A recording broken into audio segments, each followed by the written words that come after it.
Hey there, it's Brett. Hey, I wanted to finally get around to Jessie's question that she asked me on Twitter.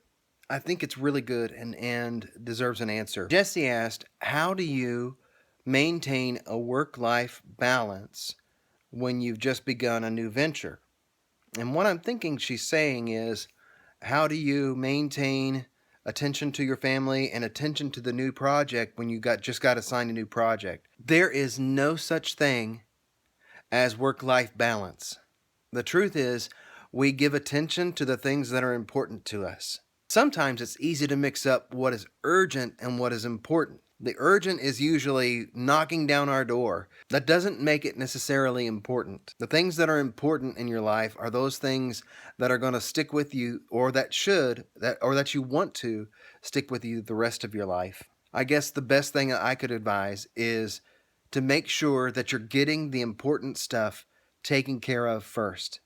What I'm trying to teach one of my children right now is to take care of the big rocks. The big rocks in our lives are the most important things that must be done. In his life, right now, it's geometry. That's the biggest rock he has to hurl every day. I saw this illustrated very well with like a gallon pitcher. A guy had about 3 or 4 softball-sized balls. He also had some smaller golf ball-sized balls. Then he had a whole lot of sugar. What he did was he poured in all the sugar, then he put in the smaller golf ball-sized balls, then he put in the softballs, and they didn't all fit. He then put in one softball, a couple golf balls, and some sugar. Then he repeated that: softball, golf ball, sugar, softball, golf ball, sugar. What was surprising was everything fit. But it's so easy to let these little rocks slide in and get in the way. Give priority to the big rocks in your life first. Right now, a big rock for me is exercising. My body is getting older. My hairline, it's receding.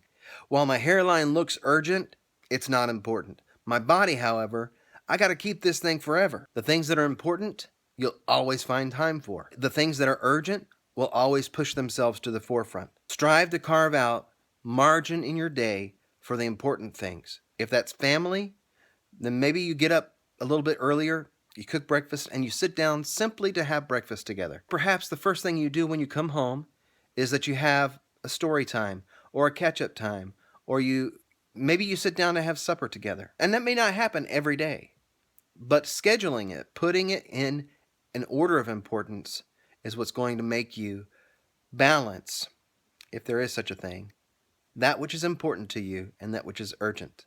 I don't know if that answered your question. That's just where I'm coming from for my perspective. Again, if you've got a question, please find me on Twitter at Brett Q. Smith. And as always, I appreciate you liking this video and previous videos as well, and subscribing to this channel.